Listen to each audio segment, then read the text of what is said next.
सभी हिंदी साहित्य प्रेमियों का हिंदी साहित्य की क्लास में आपका हार्दिक स्वागत और अभिनंदन। हम पढ़ रहे हैं आदिकाल से संबंधित प्रश्न उत्तर। हमने 285 तक के क्वेश्चन आंसर कर लिए हैं। आज हम 286 करेंगे। 286 से शुरू करेंगे। चलिए बिना वक्त गवाए हम शुरू करते हैं। देखिए, इनमें से कौन सा कवि आदिकाल का नहीं है? चंद बरदाई है, जगनिक है, नाभादास है, दलपति है। चंद्रबरदाई है, इनका ग्रंथ है पृथ्वीराज रासो। जगनिक का है परमाल रासो। दलपति विजय का है खुमान रासो। जबकि नाभादास है वो भक्तमाल के रचयिता हैं। अग्रदास इनके गुरु थे। अग्रदास के शिष्य है नाभादास। इनकी रचना है भक्तमाल। भक्तमाल के अंतर्गत इन्होंने 200 कवियों की भक्ति संबंधित बातें उसमें कही हैं 316 छप्पे में। ठीक है, या फिर कम है, देख लीजिए। तो जो नाभादास हैं वो किससे संबंधित हैं? तो ये नाभादास हैं, ये भक्ति काल से संबंधित है। ठीक है, हाँ जी। नाभादास आदिकाल के कवि नहीं हैं। नाभादास भक्ति काल के सगुण काव्य धारा में राम भक्ति शाखा के कवि हैं तथा नाभादास गोस्वामी तुलसीदास के समकालीन कवि हैं। गोस्वामी तुलसीदास के समकालीन कवि कौन है? नाभादास हैं। चंद बरदाई, जगनिक, दलपति विजय आदि तीनों आदिकाल रासो साहित्य काव्य परंपरा के कवि हैं। रासो साहित्य का विवरण वीर गाथा काल के अंतर्गत आता है। इनमें से कौन सी रचना आदिकाल की नहीं है? शूर सागर, विद्यापति, बीजक, भ्रमर गीत। पूछा इसमें आदिकाल की है रचना, कौन सी रचना आदिकाल की है? तो कौन सी है? विद्यापति पदावली है। विद्यापति है वो आदिकाल की कवि है और विद्यापति पदावली आदिकाल की रचना है। जबकि सूर सागर है सूरदास जी की है, जो कि कृष्ण काव्य धारा के अंतर्गत आते हैं। बीजक है ये कबीरदास जी की है, जो कि निर्गुण काव्य धारा के अंतर्गत संत शाखा में आते हैं। भ्रमर गीत है ये किसकी है?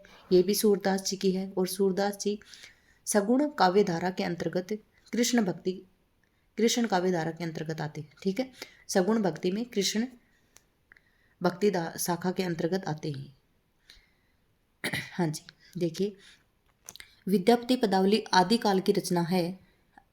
अतः रचना और रचनाकार इस प्रकार है। अन्य जो रचना और रचनाकार हैं ये इस प्रकार हैं। किस प्रकार से? रचना है सूर सागर, काल है भक्ति काल और रचनाकार है सूरदास।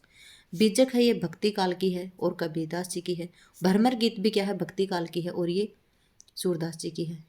कबीरदास जी निर्गुण भक्ति के अंतर्गत आते हैं, जबकि सूरदास जी सगुण भक्ति धारा के अंतर्गत आते हैं। देखिए, इनमें से कौन सी भाषा आदिकाल की है? आदिकाल की भाषा कौन सी है? ब्रज भाषा है, खड़ी बोली है, अवधी है, डिंगल और पिंगल है।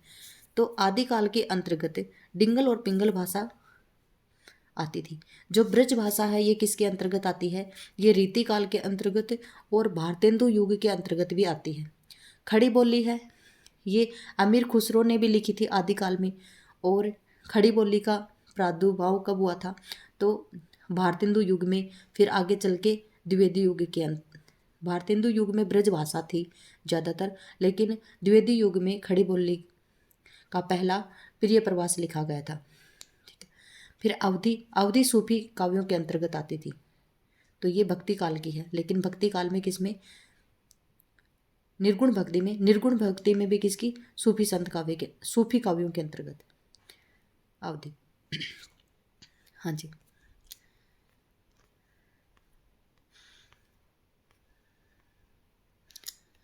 डिंगल पिंगल भाषा आदिकाल की है। अन्य भाषा काल इस प्रकार है। ब्रज भाषा देखिए भक्ति काल और रीति काल के अंतर्गत आती है। अवधि है ये भक्ति काल की है और खड़ी बोली है ये आधुनिक काल की है। अपभ्रंश के प्रथम महाकवि कौन है? अपभ्रंश के प्रथम महाकवि कौन है? तो अपभ्रंश के प्रथम महाकवि है स्वयंभू। कौन है? स्वयंभू। देखिए, डॉक्टर राम कुमार वर्मा के अनुसार अपभ्रंश भाषा के प्रथम महाकवि स्वयंभू को हिंदी का प्रथम कवि माना जाता है। स्वयंभू 8वीं शताब्दी 783 ईस्वी के आसपास विद्यमान थे। स्वयंभू को ही जैन परंपरा का प्रथम कवि माना जाता है। स्वयंभू को अपभ्रंश भाषा का वाल्मीकि और व्यास कहा जाता है। स्वयंभू को क्या कहा जाता है? अपभ्रंश का वाल्मीकि और व्यास कहा जाता है। 290। अपभ्रंश काव्य का सुप्रसिद्ध छंद कौन सा है? अपभ्रंश काव्य है उसका सुप्रसिद्ध छंद कौन सा है? कड़वक है, पदरी है, रास है और ईहा है। क्या है? तो पदरी है। क्या है? पदरी है। अपभ्रंश काव्य का सुप्रसिद्ध छंद कौन सा है? तो पदरी है।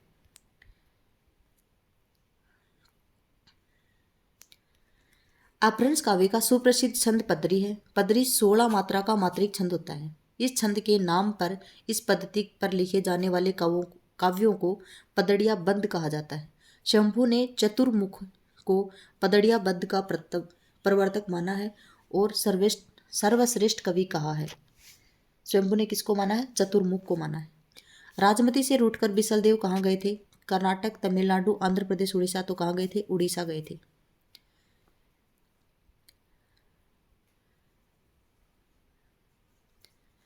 बिसलदेव रासो के रचयिता कौन है? नरपति नाल है। यह ग्रंथ 4 खंडों में विभक्त है। खंड 2 में यह वर्णित है कि राजमती को छोड़कर बिसलदेव कहाँ गए थे? उड़ीसा गए थे और वहां 1 वर्ष तक रहे थे। इनमें से किस ग्रंथ में लिखा है कि अग्नि परीक्षा के बाद सीता जैन धर्म में दीक्षित हो गई थी? इनमें से किस ग्रंथ में लिखा है कि अग्नि परीक्षा के बाद सीता है वो जैन धर्म में दीक्षित हो गई थी? महापुराण में लिखा है। किस में लिखा है?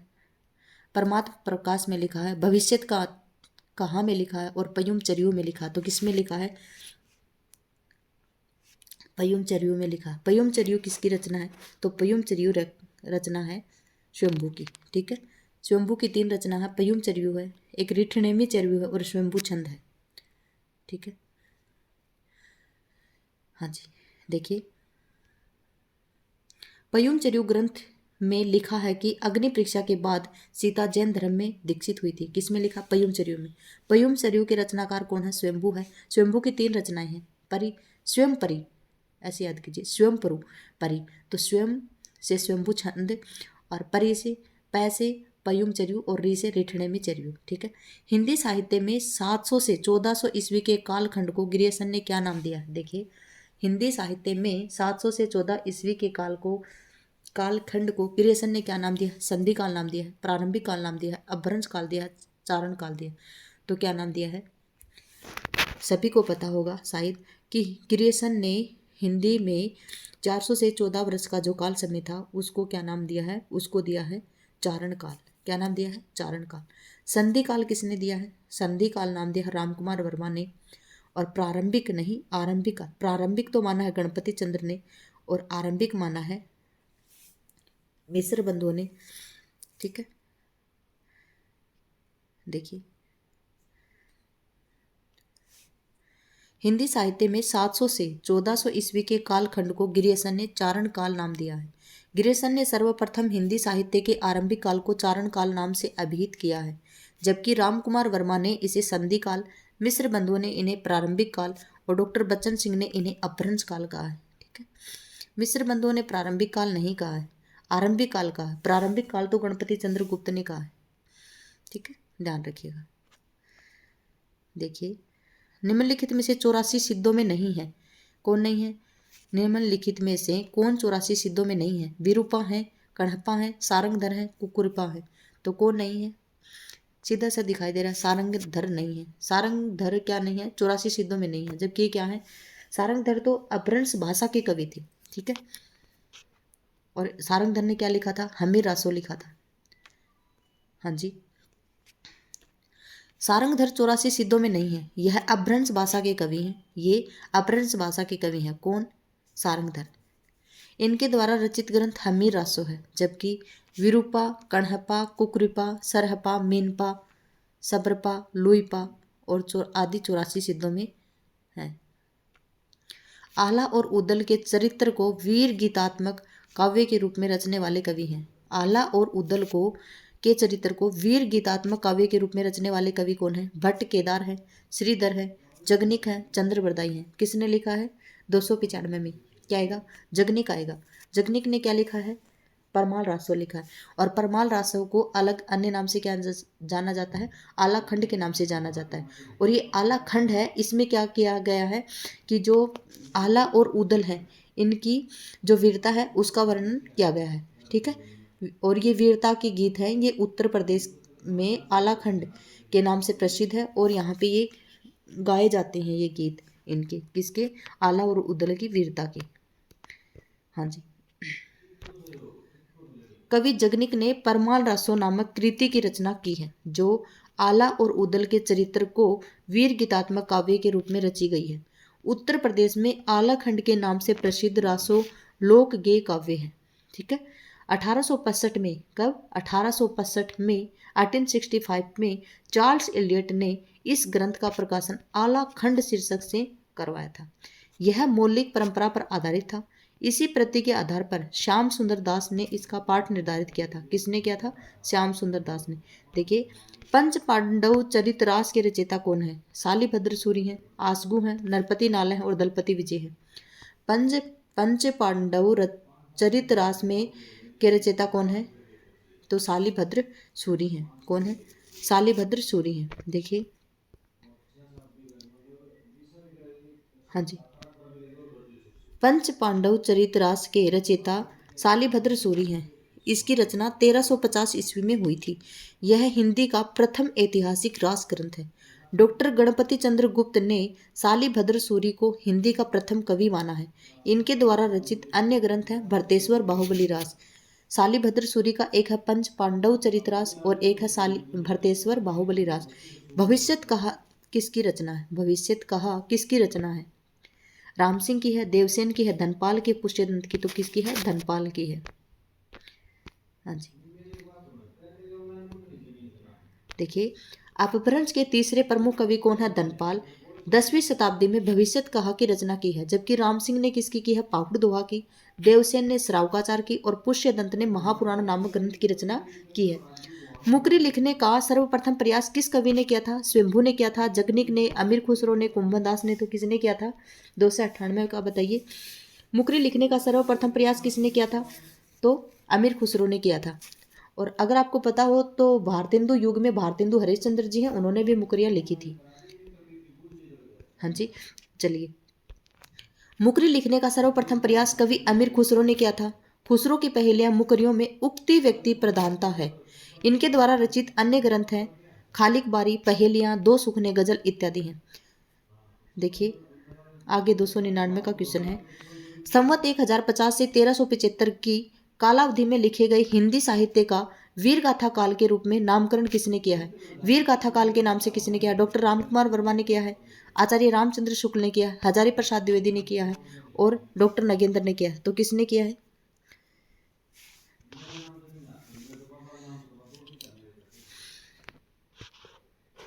वीर गाथा काल नाम किसने दिया है? तो वीर गाथा काल नाम दिया है रामचंद्र शुक्ल जी ने दिया है। आदिकाल का वीर गाथा काल नाम किसने दिया है? रामचंद्र शुक्ल जी ने दिया है। रामकुमार वर्मा ने, पता ही आपको, संधि और संधि काल और चारण काल नाम दिया है। हजारी प्रसाद द्विवेदी ने अपभ्रंश काल दिया है। हजारी प्रसाद, हाँ जी, हजारी प्रसाद ने क्या दिया है? आदिकाल नाम दिया है हजारी प्रसाद ने। और डॉक्टर नगेंद्र ने क्या दिया है? डॉक्टर नगेंद्र ने शायद नाम नहीं दिया है, और आगे आएगा तो बताएंगे आपको। देखिए, संवत 1050 से 1375 की काल अवधि में लिखे गए हिंदी साहित्य वीर गाथा काल के रूप में नामकरण आचार्य रामचंद्र शुक्ल जी ने दिया है। आचार्य रामचंद्र शुक्ल ने हिंदी साहित्य के इतिहास का काल विभाजन इस प्रकार से किया है।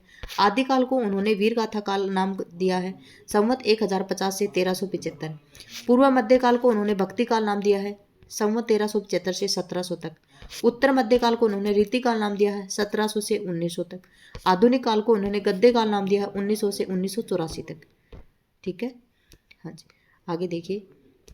10वीं से 14वीं शताब्दी के साहित्य को किस विद्वान ने आदिकाल के अंतर्गत रखा? देखिए, आदिकाल नाम किसने दिया था? रामचंद्र शुक्ल ने क्या दिया था? वीर गाथात्मक काल। ठीक है। मिश्र बंधु ने क्या दिया था? आरंभिक काल दिया था। और राहुल संकृत्यान ने क्या दिया था? सिद्ध सामंत काल नाम दिया था। बचे कौन? हजारी प्रसाद द्विवेदी। हजारी प्रसाद द्विवेदी ने क्या दिया था? आदिकाल नाम दिया था। तो ऑप्शन डी आएगा आंसर इसका। क्या आएगा? डी। चलिए, देखिए, 10वीं और 14वीं शताब्दी के साहित्य को हजारी प्रसाद द्विवेदी ने क्या नाम दिया था? आदिकाल नाम दिया था। ठीक है। क्वेश्चन देखते हैं। आदिकाल में किस प्रकार का साहित्य लिखा जा रहा था? देखिए किस प्रकार का, जन जीवन से हटकर राजाओं की वीरता का अतिरंजित वर्णन, ठीक है। कृष्ण भक्ति पर आधारित काव्य, निर्गुण की उपासना, उपयुक्त किसी प्रकार का नहीं। देखिए ये तो आएगा ही नहीं।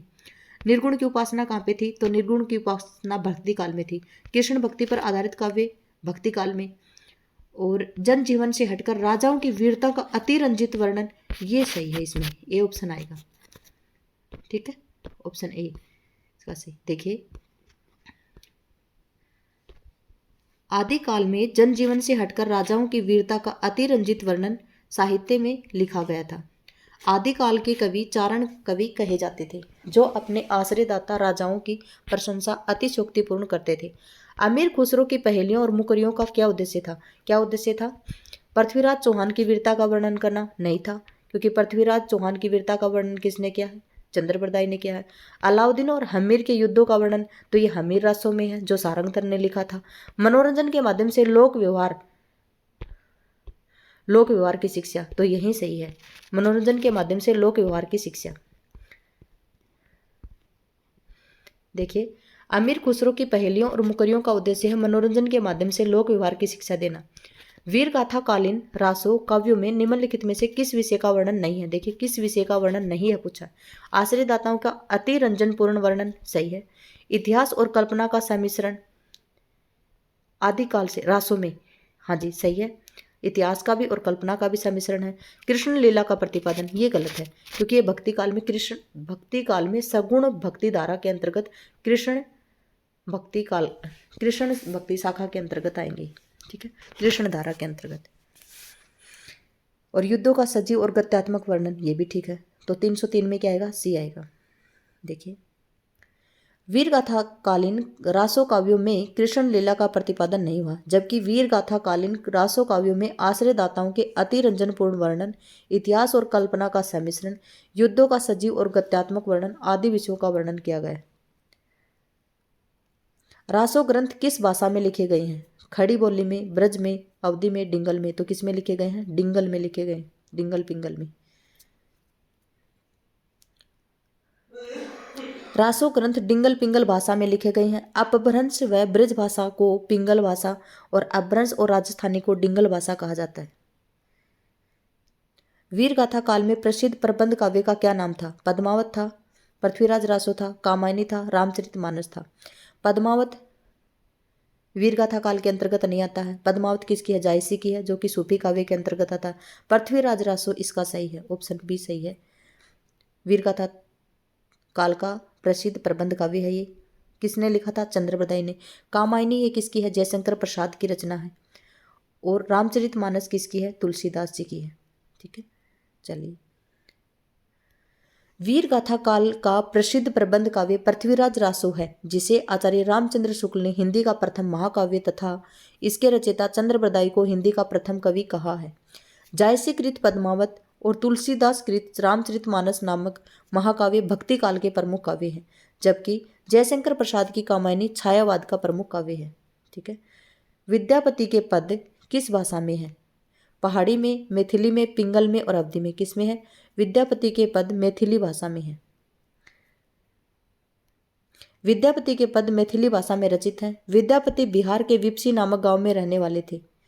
विद्यापति बिहार के विपसी नामक गांव में रहने वाले थे। इनके द्वारा रचित ग्रंथ है पदावली, कीर्तिलता, कीर्ति पताका इत्यादि। कीर्तिलता और कीर्ति पताका भाषा अवहट की है। कीर्तिलता और कीर्ति पताका की भाषा क्या है? अवहट है। देखिए कौन सी रचना स्वयंभू कवि की नहीं है? वह यही यहाँ पर वही ट्रिक काम आएगी। क्या हो? स्वयं क्या था? स्वयं परी। स्वयंभू क्या है? स्वयं परी है, परी के समान है, ठीक है। तो पयुम चर्यु, प से पयुम चर्यु, रे से रेठनेवी चर्यु और स्वयंभू से स्वयंभू छंद। महापुराण किसकी है? तो महापुराण पुष्यदंत की है। देखिए महापुराण रचना स्वयंभू कवि की नहीं है। यह रचना जैन कवि पुष्यदंत की है, जबकि पयुम चर्यु, रेठनेमी चर्यु, स्वयंभू छंद नामक रचनाएं स्वयंभू की है। स्वयंभू का जन्म 783 ईस्वी में कर्नाटक में हुआ था। ये जैन परंपरा के प्रथम कवि हैं एवं अपभ्रंश साहित्य के वाल्मीकि तथा व्यास माने जाते हैं। इनकी पयुमचर्यु रचना अपूर्ण मानी जाती है, जिसको इनके पुत्र त्रिभुवन ने पूरा किया था। पयुमचर्यु इनकी अपूर्ण रचना है जिसको इनके पुत्र त्रिभुवन ने पूरा किया था। इस कृति में राम के चरित्र का विस्तार से वर्णन किया गया है।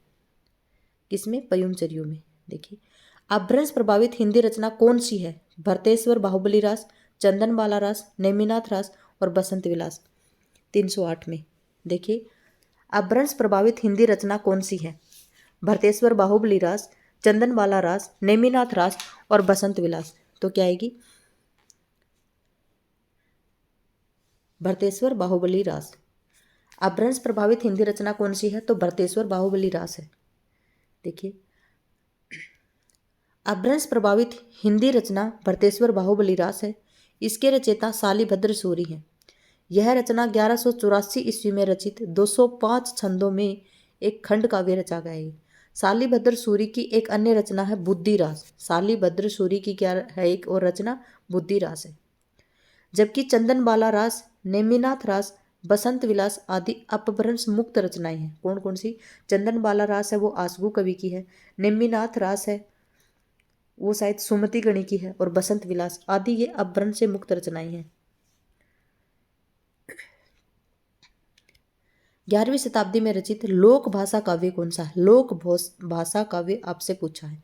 जयमेघ जस चंद्रिका, उक्ति व्यक्ति प्रकरण, राउल वेल, ढोला मारूरा दुहा। 309 में कौन सी आएगी? तो लोक भाषा काव्य में कौन सी आएगी? ढोला मारूरा दुहा आएगी। देखिए, ढोला मारूरा दुहा 11वीं शताब्दी में रचित लोक भाषा काव्य है। यह मूलतः दोहों में रचित है। इस ग्रंथ में कछुआ वंश के राजा नल का पुत्र ढोला और मारवाड़ी नामक राजकुमारी की प्रेम कथा का वर्णन है, जबकि राउलवेल 10वीं शताब्दी में तथा जयमेघ जस चंद्रिका तथा उक्ति व्यक्ति प्रकरण 12वीं शताब्दी में है। देखिए, राउलवेल रोड़ा कवि की रचना है 10वीं शताब्दी की, जयमेघ जस चंद्रिका मधुकर कवि की है जो कि 12वीं शताब्दी की है, और उक्ति व्यक्ति प्रकरण एक ये व्याकरण ग्रंथ है, ठीक है, और ये दामोदर शर्मा, पंडित दामोदर शर्मा की है, और ये भी 12वीं शताब्दी की है। मैंने इसमें आई वो रचना आपको सभी बता दी है। चलिए आगे देखते हैं। गोरखनाथ के गुरु का नाम बताइए। गोरखनाथ के गुरु का नाम बताना आपको। मत्स्येंद्र नाथ है, गोपीचंद है, चौरंगी नाथ और चुकंदर नाथ है। तो क्या आएगा? मत्स्येंद्र नाथ आएगा। इन्हें मच्छंदर नाथ भी कहा जाता है, मच्छंदर नाथ। ठीक है, ओके। चलिए, गोरखनाथ के गुरु का नाम मत्स्येंद्र नाथ है। इनका वास्तविक नाम विष्णु शर्मा व पूरा नाम पिपली देव था। देखिए, इनका वास्तविक नाम क्या है? विष्णु शर्मा, और पूरा नाम क्या है? पिपली देव है। जबकि गुप्त का नाम क्या है? भैरवानंद है। जबकि गुप्त नाम इनका भैरवानंद है। इनका जन्म बंगाल में हुआ था। इनके द्वारा रचित ग्रंथ है कोलगान ज्ञान निर्णय।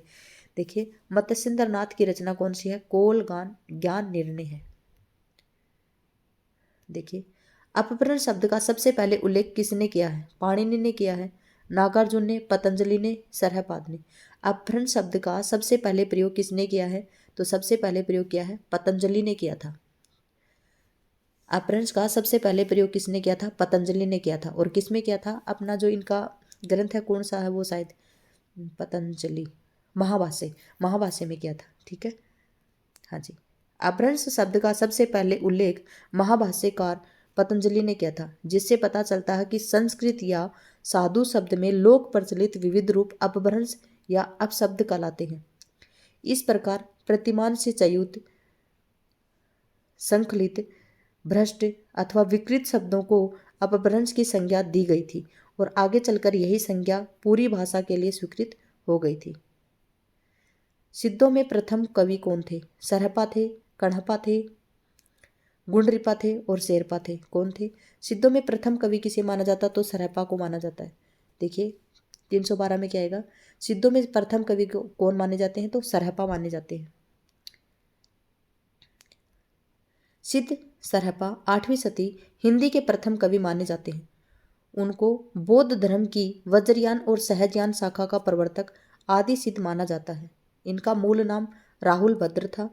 वे पाल शासक धर्मपाल के समकालीन थे। किसके थे? जो पाल शासक धर्मपाल थे उनके समकालीन थे। उक्ति व्यक्ति प्रकरण, यह ग्रंथ किसका है? देखिए, उक्ति व्यक्ति प्रकरण है, ये क्या है? यह ग्रंथ है, महाकाव्य है, गद्य काव्य है, व्याकरण काव्य है और छंद है। उक्ति व्यक्ति प्रकरण है वो क्या है? एक व्याकरण है। ये उक्ति व्यक्ति प्रकरण क्या है? एक व्याकरण ग्रंथ है। किसका है? पंडित दामोदर शर्मा का है, शताब्दी 12वीं शताब्दी का। ठीक है। उक्ति व्यक्ति प्रकरण हिंदी व्याकरण का पहला ग्रंथ है। इसके लेखक हैं पंडित दामोदर शर्मा। हिंदी व्याकरण के इतिहास में इसका महत्वपूर्ण स्थान है। इसका रचनाकाल 12वीं सदी का पूर्वार्ध माना जाता है। प्राकृत पेंगलम के रचयिता कौन है? हेमचंद्र हैं, स्वयंभू हैं, विद्यापति हैं और बंशीधर हैं। प्राकृत पेंगलम के रचनाकार कौन है? हेमचंद्र हैं, स्वयंभू हैं, विद्यापति हैं, बंशीधर हैं। देखिए, प्राकृत पेंगलम के रचनाकार एक और बताया था मैंने आपको, लक्ष्मीधर हैं। कौन है? लक्ष्मीधर है। और यहाँ पे क्या आएगा? वंशीधर आएगा।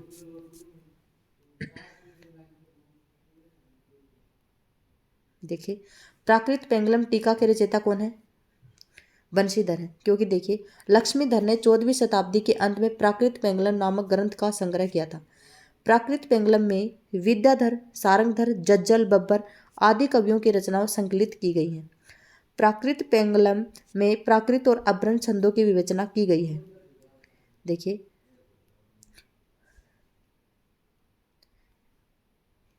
गुरु गोरखनाथ को हिंदी के किस विशेष रूप का कवि स्वीकार किया गया? निर्गुण भक्त कवि, पुरानी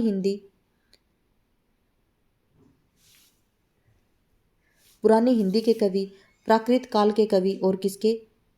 ये शायद होंगे बौद्ध तांत्रिक सिद्ध कवि। तो किसे माना जाता है? गुरु गोरखनाथ को हिंदी के किस विशेष रूप का कवि स्वीकार किया गया है? तो किसका? पुरानी हिंदी के कवि का स्वीकार किया गया है। देखिए, गुरु गोरखनाथ को पुरानी हिंदी के कवि के रूप में स्वीकार किया गया है। गोरखनाथ का समय 13वीं शताब्दी के अंतर्गत आता है। इनके गुरु का नाम क्या है? मत्स्येंद्र नाथ है। और इनके द्वारा रचित ग्रंथ कौन से हैं? तो